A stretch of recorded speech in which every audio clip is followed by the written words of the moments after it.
This is the first video in the Dr. Deuces video series. And Scourge is along with me today. Hey, what's up? And, this is kind of an off-the-hand kind of thing, but everybody on CC, I see a lot of people complaining about not knowing what ranges are and, struggling with the concept. And I know I did a lot when I was starting out too, so I thought I'd put this little thing together here, just really, really basic. Like, a lot of people are going to think this is review or whatever, but hopefully it'll help a couple people out. So Hopefully it'll help me, because I have no idea what I'm doing. We all know that.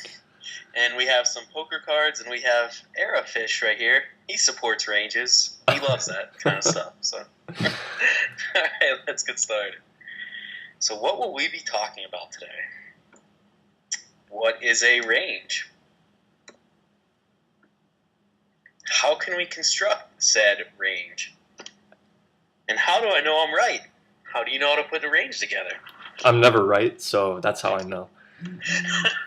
The opposite. Okay, first off, what is a range exactly? So I stole this definition from Flop Turn River, so thanks to them. But a range refers to the possible hands an opponent could hold. So how do we explain that? Here's a good question I always get.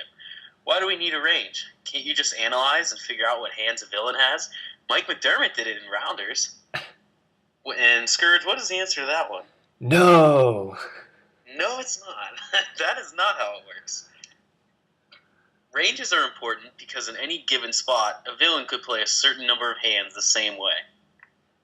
For example, let's take a given hand here. We're under the gun with pocket queens, and we raise to 3.5 big blinds. If I was to have kings or aces, the hand would pretty much be played the same way. Therefore, if we're trying to analyze my range, I could have any one of those hands. Makes sense. It's a really basic, obviously it's a lot more complex than that, but I think that illustrates the fact that, people will say, oh, he has to have aces here, or he has to have, whatever hand. But just even like basic pre-flop situations, ranges are so much wider than one or two hands normally. So let's put this into a bigger scenario. Go along with this. I know this is a little bit out there, but let's say you're playing against a robot. I like it. He only plays premium hands from under the gun, all pocket pairs from middle position, plus any under the gun hands he has. And then when he gets in the later position, he mixes in some upper range suited connectors. All right, I like it. Okay. $50, 6 max.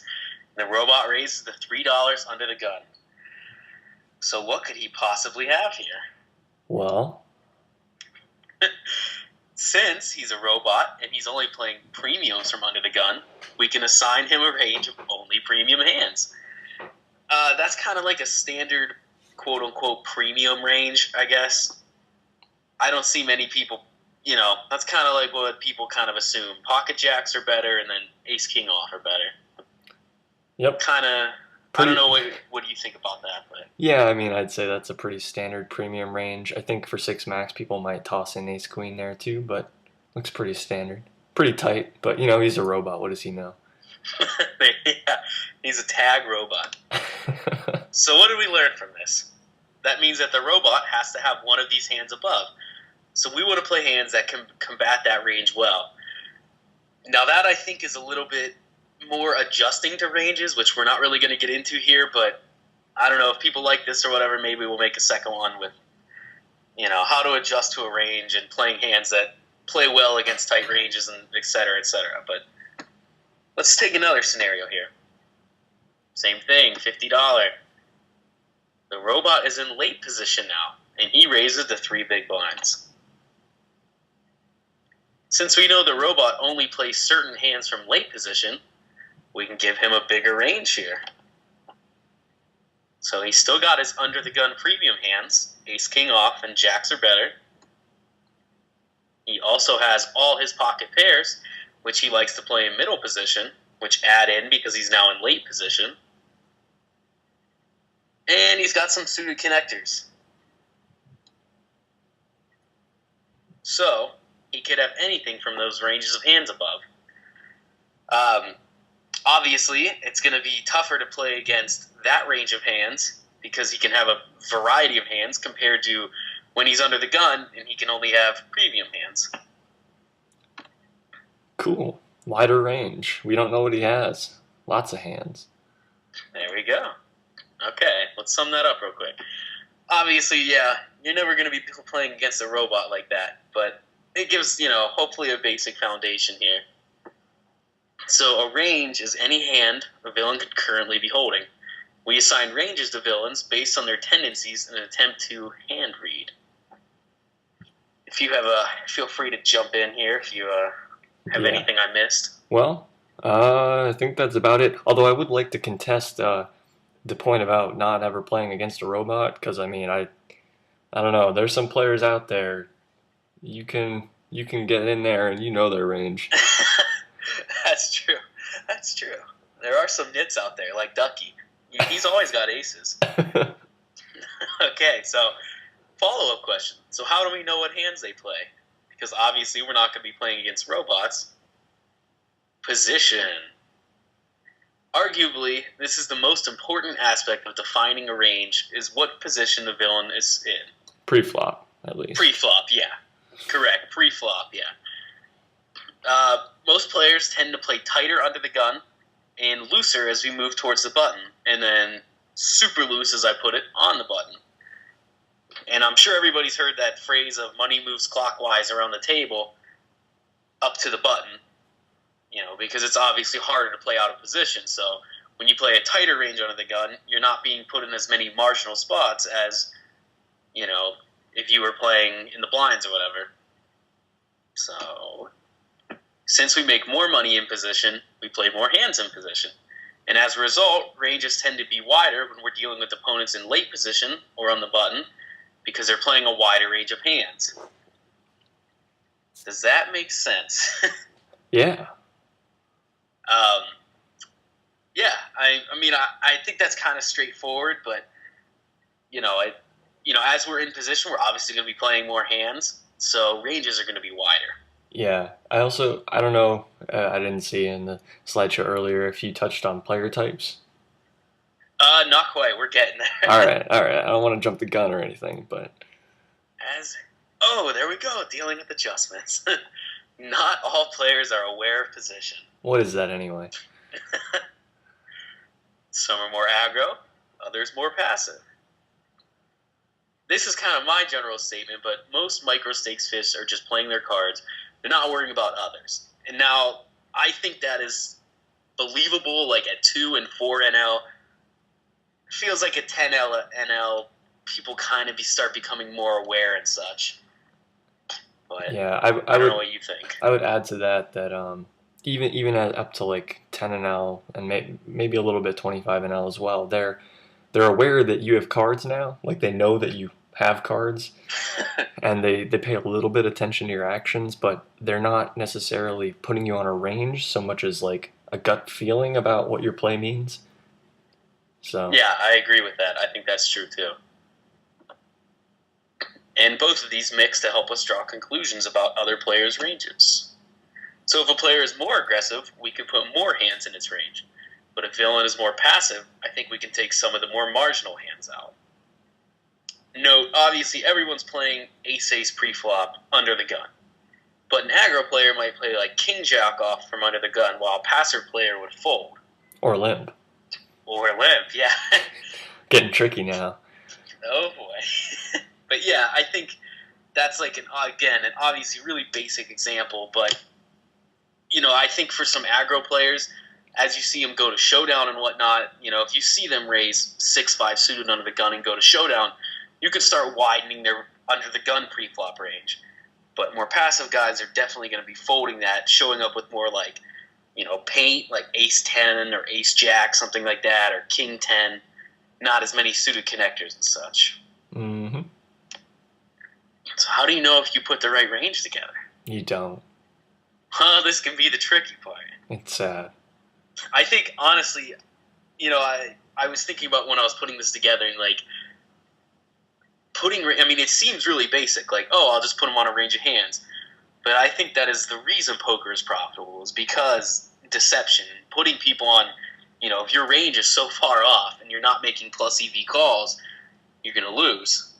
Mm-hmm. So, I think this is really what hand reading, like people will say, oh, hand reading, I know what hand he has, blah, blah, blah, but this is really the more complex version of what hand reading actually is. So the best way to learn, I think, you can go back to your database and see what villains go to Showdown with. I think Showdown's really important, especially at the micros, because a lot of guys, it doesn't seem like are going to be taking really complex lines on rivers, especially.